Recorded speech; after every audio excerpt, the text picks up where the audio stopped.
The restaurant sat on a quiet corner where old money met new ambition. From the street it looked calm, almost shy, but inside it carried the weight of polished marble floors, low golden lights, and soft music that floated like a secret. People came here to be seen without being obvious. Every table held stories of success, deals, and pride carefully wrapped in fine cloth napkins. Among the staff moving through the room was a young waitress who blended into the background. She wore the same uniform as the others, pressed and clean, her hair neatly tied back. She walked with purpose, not rushed, not slow. To most customers, she was simply part of the service. Someone who filled glasses and carried plates without leaving a mark. Few noticed how carefully she listened, or how gently she spoke when asking if anything else was needed. Her day had started long before the restaurant doors opened. She had taken an early bus across the city, holding a small notebook in her bag, its pages worn from years of use. Inside were notes, short thoughts, and bits of music written in a hand that once practiced every day. Life had changed those routines, but the notebook stayed with her, like a quiet promise she had not broken. That evening, a group of well-dressed guests entered the restaurant with loud confidence. At the center of the group was a man whose presence filled the room before he spoke. His watch caught the light, his suit fit perfectly, and his voice carried across tables without effort. He was known in business circles, a man who enjoyed reminding others how far he had climbed and how much he owned. The staff noticed him right away, not because they admired him, but because guests like him demanded attention. He laughed loudly, made jokes that landed too close to insults, and spoke as if the room belonged to him. His friends followed his lead, nodding often, smiling at the right moments. The waitress was assigned to his table. She approached with a calm smile, greeting them politely. She asked about drinks, answered questions about the menu, and wrote everything down with steady hands. The man barely looked at her at first. He was busy talking about a recent deal, one that involved numbers too large to sound real. When he finally glanced at her, it was quick and careless, like checking the time. She returned with their drinks, placing each glass exactly where it belonged. As she did, the man paused his story and watched her for a moment. There was something about her that caught his attention, though he could not have said what it was. Maybe it was the way she stood straight without trying to impress, or the calm in her eyes that did not match the role he had placed her in. He made a comment about the restaurant being well-trained. It sounded like a compliment, but the tone was thin. She thanked him and stepped away. As the night moved on, the table grew louder. Plates were cleared, replaced, and cleared again. The man ordered expensive wine without looking at the price. His friends laughed at his stories, even the ones they had clearly heard before. The waitress moved in and out of the scene, careful not to interrupt, careful not to disappear. At one point, the man asked her a simple question. It was not about the menu. "Do you always work nights?" She answered honestly, saying she worked whenever shifts were available. He nodded, then asked where she was from, what she studied, what she planned to do next. The questions came fast, almost like an interview, but without warmth. She answered briefly, choosing her words with care. When she mentioned that she once studied music, the man's eyebrows lifted. "Music?" he repeated, louder than needed. A few heads turned. She felt the room shift slightly, like a change in air. She explained that it had been years ago. Life had gone in another direction. She said it plainly, without sadness, without pride. The man smiled, but it was not kind. He leaned back in his chair and looked at his friends. "Did you hear that?" he said. "We're being served by hidden talent." There was light laughter at the table. Not cruel, but not gentle either. The waitress felt heat rise to her face, but she kept her posture steady. She had learned long ago that reacting only fed moments like this. The man asked what she played. She said piano. His smile widened. He glanced toward the corner of the restaurant where a grand piano sat under a soft spotlight. It was usually played by hired musicians on weekends, left untouched on quieter nights. "Well," he said slowly, "that's convenient." The tone of the table changed. His friends leaned in, curious. A few nearby guests began to listen, drawn by the shift in energy. The waitress sensed where this was going. Her grip tightened slightly around the tray she held. She said she needed to return to work, that other tables were waiting. But the man waved her words away like smoke. "Relax," he said.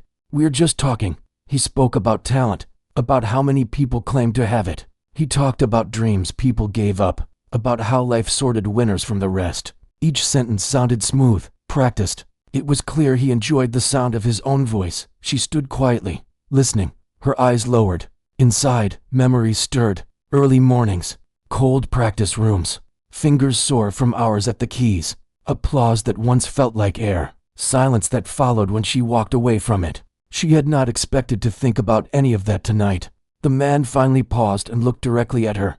"Do you still remember how to play?" he asked. The question was light, but the room felt heavy. She answered truthfully. She said some things stay with you, even if you don't touch them for a long time. His smile sharpened. "That piano hasn't been played tonight," he said. "Seems like a waste." A few guests nearby turned in their seats now. The quiet music in the background continued, but it felt distant. The waitress felt the eyes on her. She knew the look people gave when curiosity mixed with comfort. She had seen it before, in different forms. She took a slow breath and said she was not scheduled to perform. She was here to work. The man laughed. "Come on," he said. "It's just a song. Consider it a tip opportunity." He placed a folded bill on the table, not pushing it toward her, just letting it sit there. The message was clear. She did not move. The moment stretched. The laughter faded. What had started as casual attention now felt like a test. The power in the room leaned toward the man, as it often did.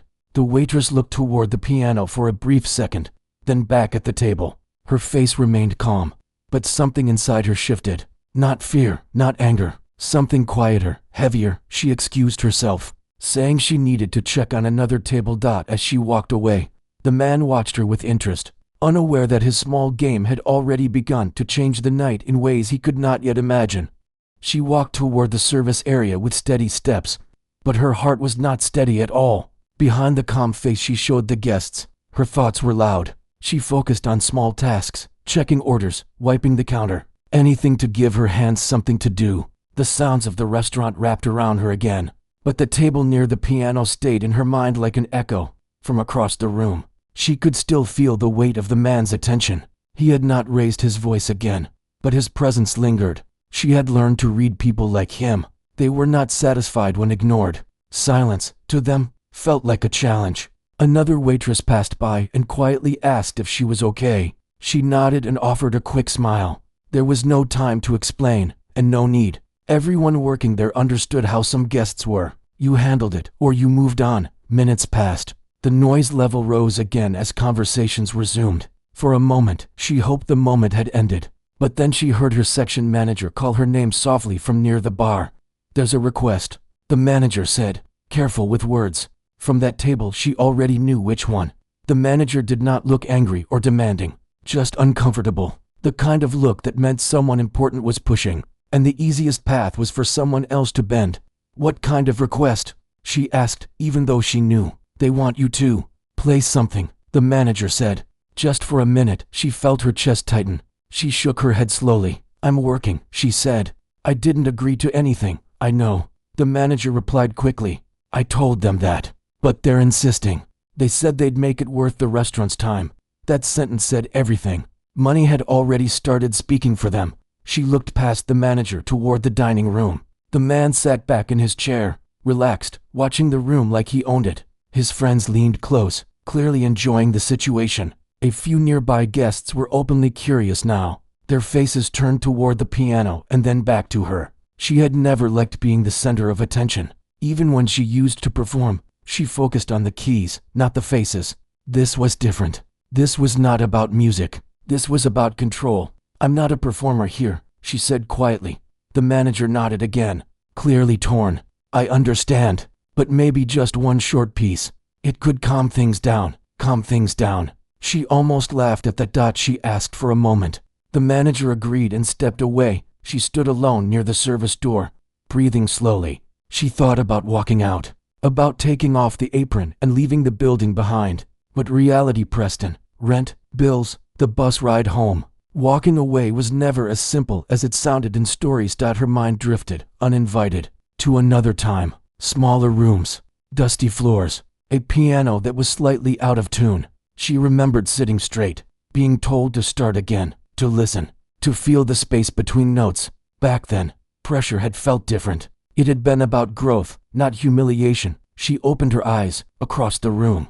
The man raised his glass slightly, as if in a quiet toast. The gesture felt mocking. Even without words, she walked back toward the table, each step heavy but sure. She stopped a few feet away, I'm here to serve, she said clearly, not to perform.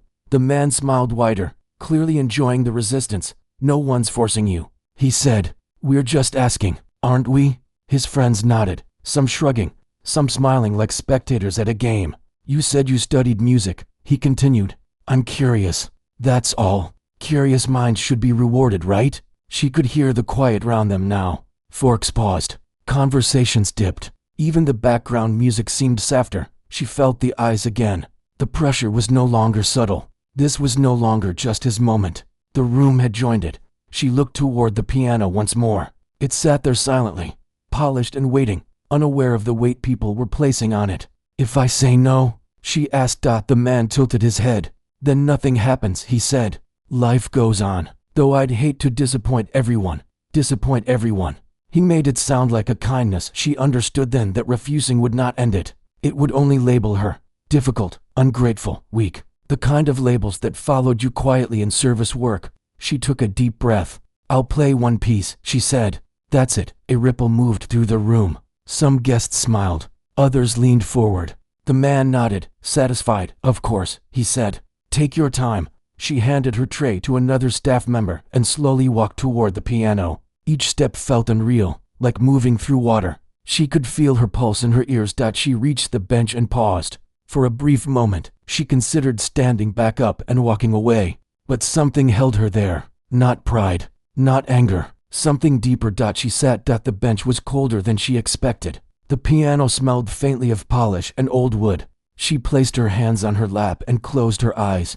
The room waited. Behind her, she could sense the man leaning forward now, his confidence still strong. To him, this was still entertainment, a test he expected to win. She lifted her hands and rested her fingers lightly on the keys. The familiar shape greeted her, like an old language she had never truly forgotten. For a second, doubt crept in. What if she failed? What if the years away had taken too much? She pushed the thought aside. She pressed the first key. The sound was soft, almost hesitant. A few people shifted in their seats. She continued, letting the notes find each other. Her fingers moved carefully at first, then with more confidence. The muscle memory returned, quiet but sure. The room changed, whispers stopped. The clinking of glasses faded. Even the staff slowed their movements. She was no longer a waitress under a spotlight. She was simply someone telling a story through sound, not loud, not flashy, honest. As the melody grew, her shoulders relaxed. Her breathing slowed. She forgot the man behind her, forgot the table, forgot the bill on the plate. She played as she used to when no one was watching. For herself, some guests felt it before they understood it. The piece carried emotion without demanding attention. It moved gently, then deeper, then back again, like a memory revisited. The man's smile faded. He did not notice at first, but as the minutes passed, his posture changed. He leaned back, then forward again, uncertain. This was not what he had expected. When the final note lingered in the air, she lifted her hands slowly from the keys. Silence filled the room. Not the awkward kind, the full kind. She remained seated, her hands resting lightly in her lap, waiting for whatever came next.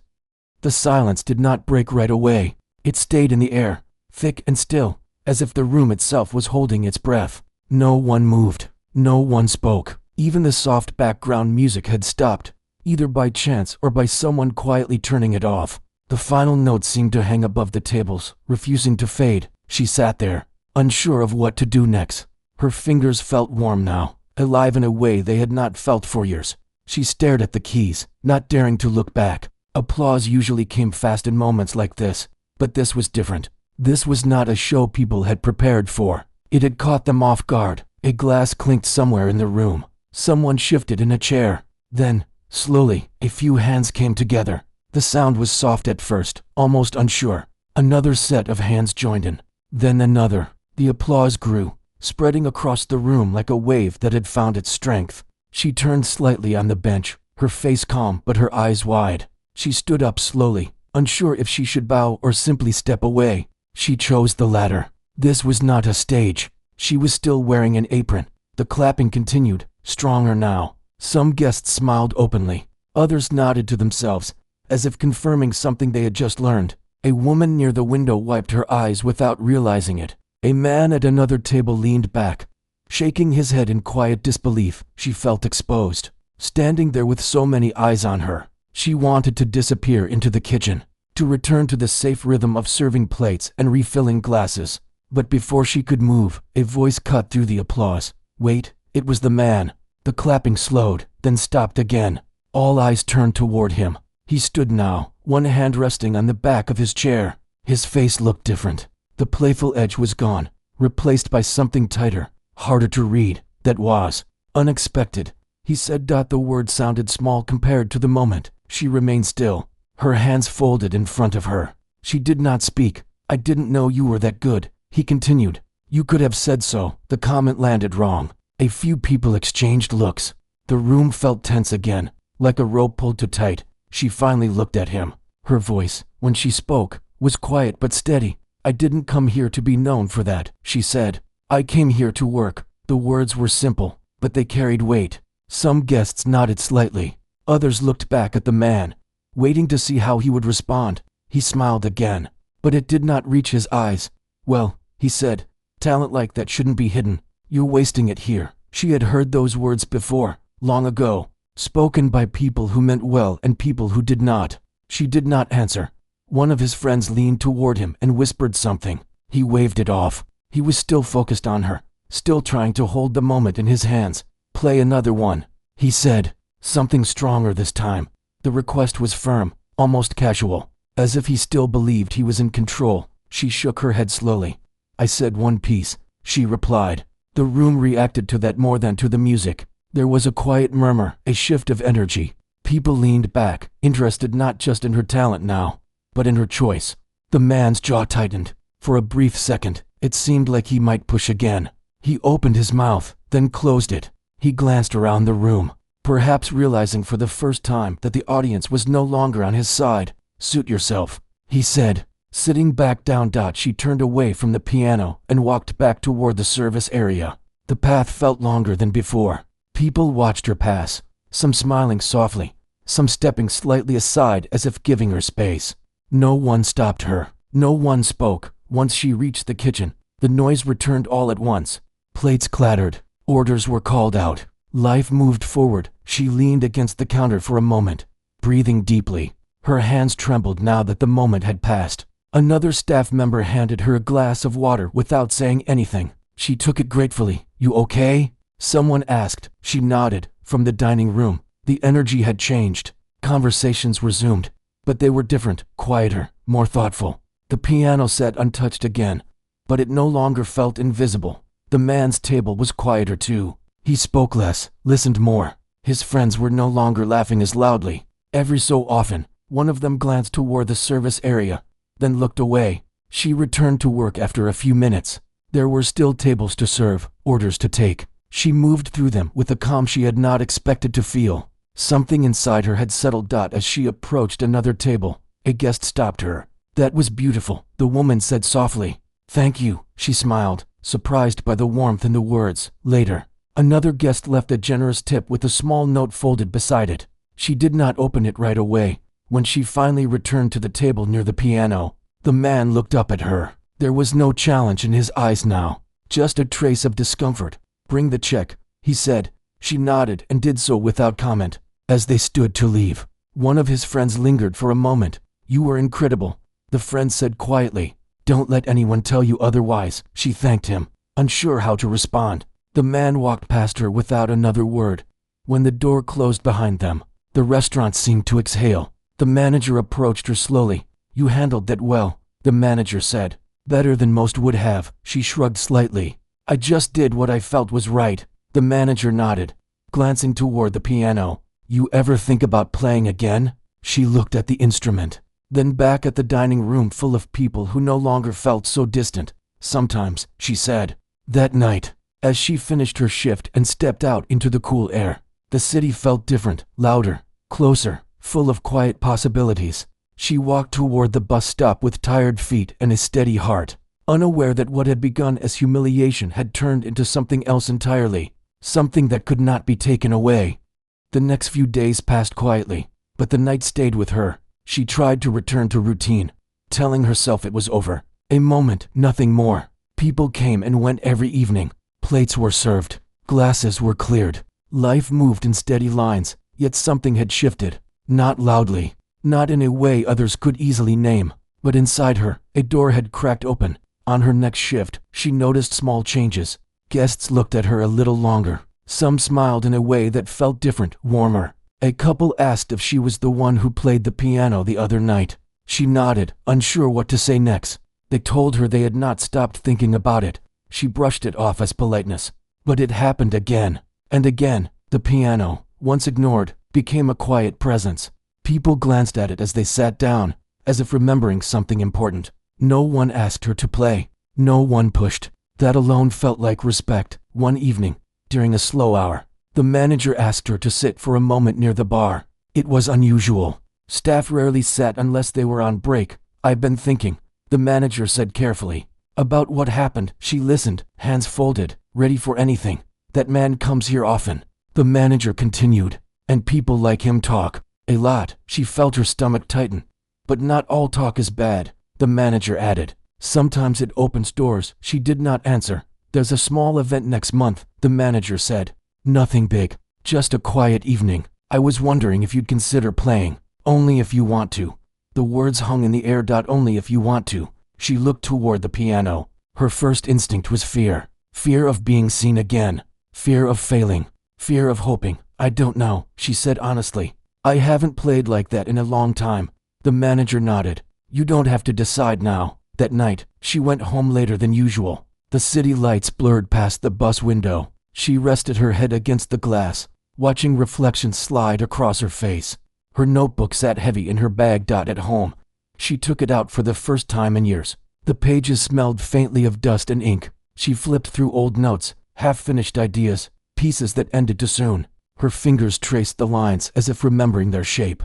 She closed the book and stared at the wall. The memory of the man returned. His confidence. His assumption that money could shape the moment however he wanted. For the first time, she saw him clearly. Not as powerful, just loud. What silenced him that night had not been anger or revenge. It had been truth. At the restaurant, the man did return. She noticed him as soon as he walked in.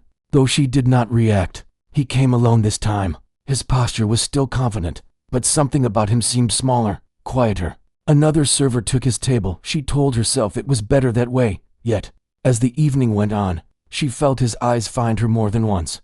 Not in the same way as before. There was no challenge there now. No mockery. When he finished his meal, he stood and walked toward the piano. The room noticed. Conversation slowed. He did not sit. He simply stood there for a moment, looking at the keys. Then he turned toward her. "May I speak with you?" he asked. The question surprised her. She hesitated, then nodded. He kept his voice low. "I didn't handle things well the other night." The words sounded practiced, but the effort mattered.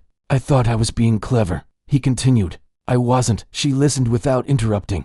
"I built my life on proving something," he said. "Sometimes I forget other people aren't part of that." It was not a full apology, but it was closer than she expected. "I didn't mean to put you on the spot," he added. She met his eyes. "You did," she said simply. He nodded. "I know." For a moment, neither of them spoke. The piano stood between them, silent. "You're very good," he said finally. "You already know that." She did not respond. He stepped back and left without another word. The room slowly returned to normal. After that, things moved quietly but steadily. The manager asked again about the event. She asked for time. At home, she practiced on a small keyboard borrowed from a friend. The keys felt lighter than she remembered, but her hands adapted. She practiced late at night, careful not to disturb neighbors. Mistakes came. So did moments of calm. At work, guests continued to mention the music. Some shared their own stories of dreams paused. Paths changed. She listened more than she spoke. The night of the event arrived. The restaurant lights were softer than usual. The tables were spaced wider. Candles flickered. The piano waited. She stood in the service area, apron folded in her hands. Her heart beat fast, but her breath stayed even. She was not there to prove anything. She was there because she wanted to be. As she walked toward the piano, the room grew quiet again. But this time, the silence felt kind. She sat down, placed her hands on the keys, and began. The music flowed differently now. Not cautious, not defensive. It carried acceptance. People listened. And somewhere in the room, the man listened too, no longer as someone waiting to be impressed, but as someone learning to be still. When she finished, the applause was gentle, respectful. She stood, smiled, and returned to work. Nothing about her life changed overnight. There was no sudden fame, no dramatic offer, but something had settled into place. She had reclaimed a part of herself, and that was enough. The days after the small event settled into a new rhythm. Nothing felt rushed anymore. She returned to her shifts, tied her apron, and moved through the restaurant with the same quiet care as before. Yet the way she carried herself had changed, not in a way that demanded notice, but in a way that felt rooted. People still came for food, for meetings, for celebration. Some recognized her, others did not. Both felt fine. The piano remained part of the room now, no longer just decoration. On certain evenings, she played. Not every night, only when she chose to. The manager respected that. The staff did too. She learned that choosing mattered more than performing. One evening, during a slow hour, an older couple asked if she would play something soft. She agreed. As she played, she noticed the woman reach for the man's hand. They did not speak. They did not need to. Moments like that stayed with her. At home, she practiced more often. Not with pressure, not with deadlines, just enough to keep the connection alive. Her notebook filled with new notes, written in a calmer hand. Some nights she closed it without writing anything at all, and that was okay. She began to understand that music did not demand her whole life back. It only asked for honesty. The man did not return for some time. When he finally did, it was quiet. No group, no attention. He sat near the back, ordered simply, and kept to himself. She was not assigned to his table, but she noticed him listening when the piano played. At the end of the night, he left an envelope with the manager. Inside was a note and a donation for the restaurant staff fund. No signature, no explanation. She never asked if it was meant for her. The city outside the restaurant continued its noise and rush. Buses ran late. Rain fell without warning. People hurried past one another carrying their own silent stories. She became more aware of those stories. A young server spoke about wanting to leave town but feeling afraid. A cook shared that he once painted every day before life crowded it out. She listened, not offering advice, only presence. She realized how many people carried unfinished parts of themselves. One afternoon, a local community center reached out to the restaurant. They had heard about the piano nights. They asked if she would consider playing for a small gathering. No pay promised, just neighbors. She thought about it for a long time. Then she said yes. The room was simple. Folding chairs, warm lights, children shifting in their seats. She sat at an old piano with chipped keys and smiled. When she played, the room leaned in afterward. A young girl approached her. "I want to play like that someday," the girl said. She knelt to meet her eye level. "You can," she said. "Just don't stop listening to yourself." The words surprised her as much as they seemed to settle the child. Life did not transform into something dramatic. There were still long shifts, tired feet, quiet rides home. But there was also balance. She no longer felt invisible, not because others saw her, but because she saw herself. One evening, after closing, she sat alone at the piano. The restaurant lights were dim. The chairs were stacked. The room felt peaceful. She played slowly, letting the sound fill the empty space. There was no audience. And for the first time in a long while, that felt perfect. What began as an attempt to humiliate her had ended in something far more lasting. A reminder that dignity does not need defense. It only needs space. She closed the piano lid gently, gathered her things, and stepped outside. The night air was cool. She walked forward, steady and unafraid, carrying music not just in her hands, but in how she chose to live.